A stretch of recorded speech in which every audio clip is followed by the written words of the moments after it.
up, people? What it is? Well, Tony G, Black Guys Bando TV. Look, I want to get right into it. Bottom line up front. We building leaders and creating kings operation by building national development over generation. I was talking to a few good men over the weekend. They were just talking about the state of where we are in general in life, especially in the black communities and things of that nature. What do we think is really going to change? What do we think is going to take for true change to come about? What do we think is going to be? What does that process look like of change? And how do you come about getting change? And nobody truly know any definitive answer for that. You know what I mean? Like, it's so many different problems that we got to tackle or deal with.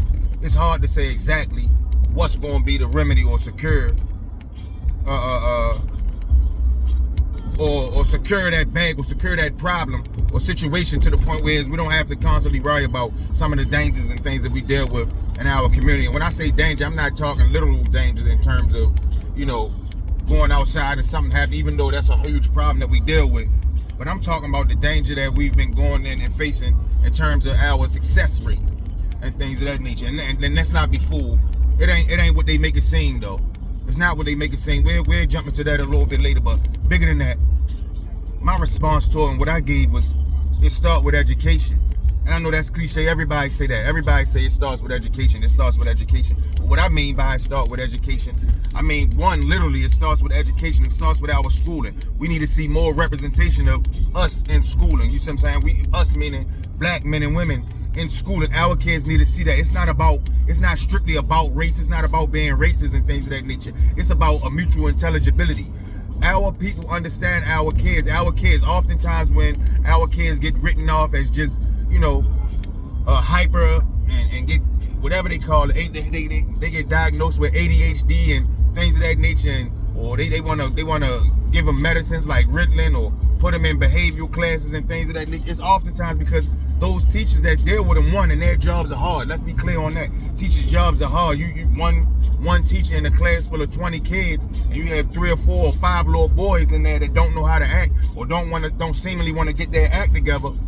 I understand how that's a problem. Everybody don't have the patience for that. I swear I get that. So I get it. But in the same sense, I believe that with that, one, a man could better challenge those young men to behave, to do better, to be better. A man could challenge them. Even more so, a black man that understands exactly what he's doing. Sometimes it's even down to just their understanding of the different things that's being taught or the manner in which is being taught to them. Sometimes the message that's being received, sometimes the message that's being replied, or not even replied, the message that's being applied doesn't always apply to our kids. You see what I'm saying? Because we do come from different backgrounds. We do come from different backgrounds that oftentimes lend itself to different outcomes, different understandings, different teaching and learning styles, preferred teaching and learning methods. All of these things play and coming apart when we're talking to the education of our kids. But bigger than that, we gotta stop focusing so much, we men and as parents, gotta stop focusing so much and putting so much on our teachers and expecting so much from our teachers. Our teachers are there to reinforce.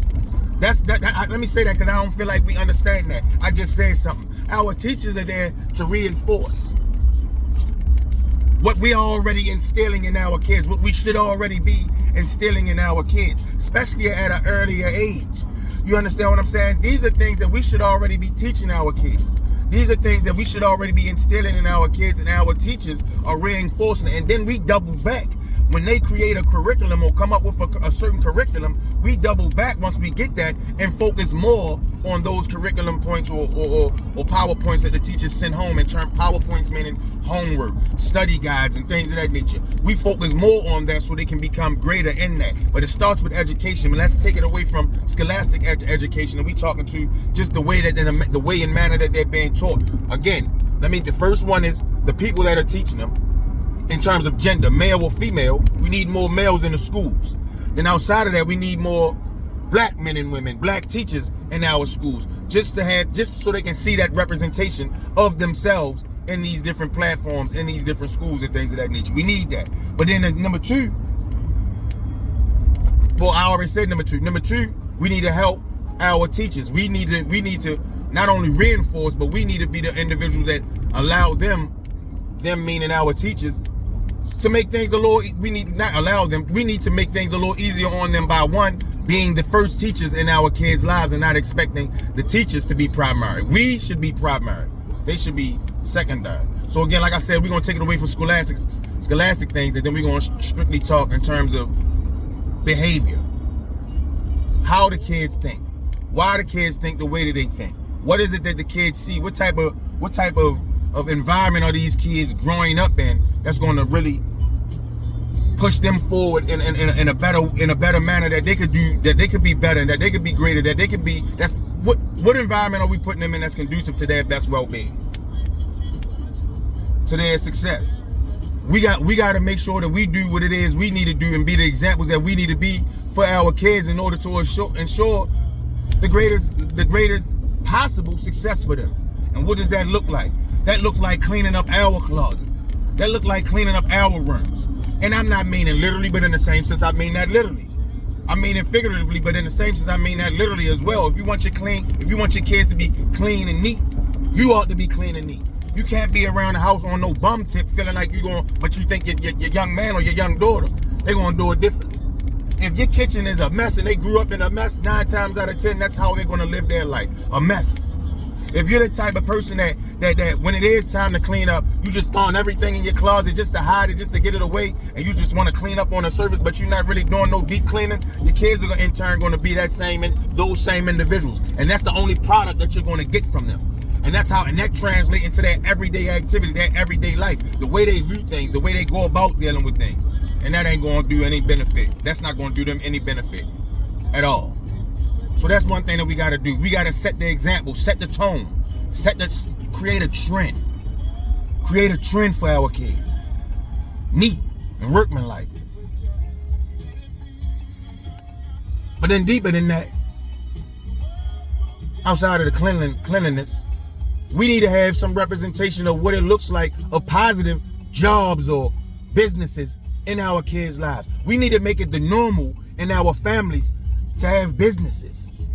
I don't care how many times you tried and failed. Continue to try and continue to fail until you no longer fail, because you become phenomenal in what it is you do. Continue to try, but as long as we have businesses in our families and in our communities, I guarantee that's something that our kids grow up on.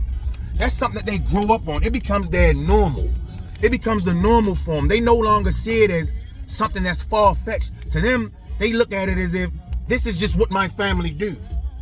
If they have a family of hard-working men, and they see that it's hard-working, bad-knuckle, blue-collar men going out here with their hard hats on, busting their ass in these trades every day, coming home, bringing back that money to their families and sustaining, and being able to not just working and busting their tails, but working, busting their tails, and being able to play hard too. Working hard and being able to play hard too. They're able to see that their uncles are going out here, their fathers are going out here. Not only are they able to provide for their families in a sustainable manner, but they provide financially and financial stability for their families, but they're also able to provide a sense of financial freedom.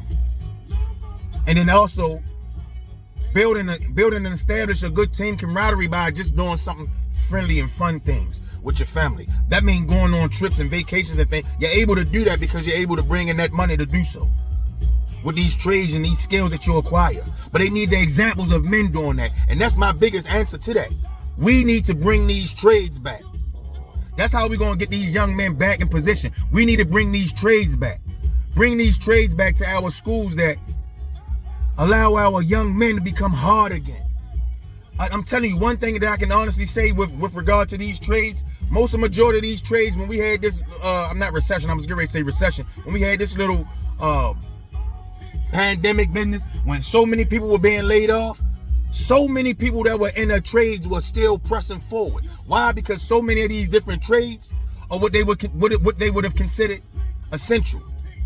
So many of these trade jobs are what they would consider essential. And the crazy part about it, that's the biggest thing. To me, that's the biggest key to what's gonna curb some of the violence and shit that we see in our communities. These young men really having something to do with their hands, their time. Idle mind.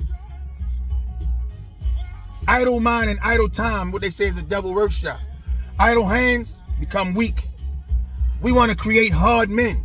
Bring back those hard men, those tradesmen that can build. If we do not have anybody to build, then what are they going to be left to do? The opposite, which is destroy. If you are not building, you are destroying. That's what's really going to do. We have to build. We have to build, create leaders and hard men that are in turn ready and willing and capable to do the same thing and pass that on. Building leaders and creating kings. We have to bring back hard men. Have to bring back trades. Bring back those. I don't care if you bring back those trades in our school systems. You know what I mean? Bring back those trades in our school systems, and that's what's going to help us out. That's what's going to take us a long way. We need those individuals because, and this is my last point, and I'm gonna leave it alone. I'm gonna stick to the trades though. The thing that I have, the problem that we having right now is it's truly becoming hard to find qualified men and women in these trades, in those fields. People just don't want to build anymore. And yeah, everybody, it seems good, fancy, and flashy. I'm going to college to be a this, that, and the third. We need tradesmen, and we need individuals that are in technology. STEM programs and tradesmen are what we need. STEM programs, tradesmen, and individuals in the medical field. Now, the medical field is still going strong. The medical field is still going strong, but we need tradesmen, and we need STEM program or technology-based programs in our schools. That's what's going to change it for our communities. Until then, if you like what I'm putting down, hit that thumbs up, like, and subscribe.